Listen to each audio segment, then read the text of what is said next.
Notre santé à présent avec ce nouveau pavé dans la mare du professeur Philippe Even. Bonjour. Bonjour. Auteur du guide des 4000 médicaments utiles, inutiles ou dangereux. Ce fut un carton de librairie. Voici à présent la vérité sur le cholestérol aux éditions du Cherche Midi. L'ouvrage sort le 21 février, mais le Nouvel Observateur publie les bonnes feuilles cette semaine, dossier dont nous sommes partenaires. C'est une thèse stupéfiante que vous défendez, professeur. Le cholestérol serait un ennemi imaginaire. Ça concerne quand même 5 millions d'entre nous. Ennemi imaginaire. Totalement.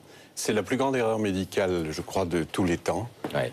Et c'est aussi la plus grande arnaque, escroquerie, comme vous voudrez, de l'industrie pharmaceutique. Qu'est-ce qui vous permet de dire ça? Voilà. Pourquoi ennemi héréditaire? Les artères se bouchent quand même. Oui, mais le cholestérol, il est rigoureusement pour rien. Il y a d'autres causes qu'on commence à dépister, à analyser. Le cholestérol n'y est pour rien. Le cholestérol, c'est bon pour la santé? Vous avez pas les... C'est pas que c'est bon, c'est indispensable pour nos fonctions essentielles, fonctions cérébrales, fonctions sexuelles, fonctions musculaires, fonctions cardiaques. Et en plus, le faire descendre très bas, ça crée des diabètes. Il y en a 400 000 aux États-Unis aujourd'hui, fabriqués par les statines.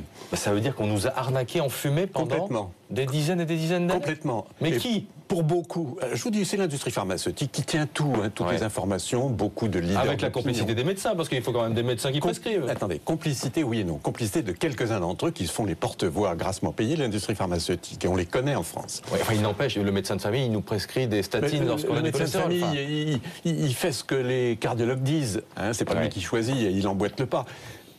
On a tous été nourris, moi aussi, j'ai cru longtemps à ça. Ça fait 50 ans qu'on nous raconte que le cholestérol est dangereux pour les artères. Qu'est-ce qui a provoqué la bascule chez vous alors? L'apparition. D'abord le prix. Je veux dire que la France gaspille plus de 2 milliards d'euros, presque la moitié de la dette de la sécurité sociale, plus que tout ce qu'elle dépense pour les handicapés, 3 fois ce qu'elle va ponctionner encore aux hôpitaux qui sont exsangues cette année, etc., pour des molécules qui ne font rien, comme on le sait maintenant, le cholestérol n'est pour rien, on le sait depuis 20 ans dans la maladie, les statines le diminuent, certes, avec des risques, mais sur les complications cardiaques, que les cardiologues prennent la peine de faire ce qu'ils n'ont jamais fait, de relire toutes les études qui ont été faites dans le détail, et ils s'apercevront de quoi? Qu'elles n'ont aucun effet positif. Ça veut dire que vous dites ce matin aux patients qui sont sous statine... Arrêtez tout de suite. D'arrêter? Oui, tout de suite même. On n'est pas... La pilule, c'est un médicament, si on l'arrête, on risque d'être enceinte le lendemain. Là, les statines, c'était censé être des médicaments qui agissent lentement, sur le long terme, petit à petit. Alors les arrêter d'un coup n'a aucune importance. Bon, vous avez épinglé les labos. Qui peut arrêter alors cette imposture des labos? Eh bien, elle va s'arrêter toute seule. Pourquoi dites-vous ça? Parce que toutes les statines vont être génériquées au mois de juin. À partir de là, ça ne rapporte plus rien aux grandes firmes. À partir de là, elles vont non seulement s'en détourner, mais essayer de trouver autre chose pour les remplacer. Donc les statines, c'est l'heure de leur belle mort. Alors, c'est ce qui m'inquiète dans ce que vous dites, Philippe Even, parce que si l'imposture est telle sur les anticholestérol, ça veut dire qu'il y en a d'autres dans la médecine? Plein d'autres? Il y en a pas mal d'autres, mais à ce degré, il y en a peu. Il y en a vraiment peu, aucune à ce degré. Je vous répète, 300 milliards dépensés et gagnés par l'industrie pharmaceutique en 15 ans. Et je vous ai dit tout à l'heure ce que ça représente en France.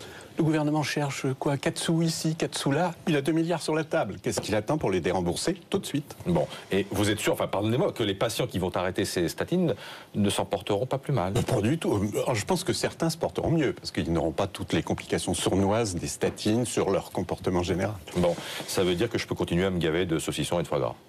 Ah ben j'ai pas dit ça, ça n'a rien à voir. Dans le saucisson, il n'y a pas beaucoup de cholestérol, et dans le foie gras, il n'y en a pas lourd non plus. Le cholestérol alimentaire ne joue aucun rôle, aucun. Vous pouvez pas en prendre du tout, vous pouvez en prendre beaucoup, ça change rien au taux. Ça n'enlève rien aux nécessités d'avoir une bonne hygiène de vie, c'est ce que vous nous dites. Au contraire. Au contraire. Merci infiniment Philippe Even. La vérité sur le cholestérol, pavé dans la mare, sort le 21 février. C'est aux éditions du Cherche Midi, Pascal.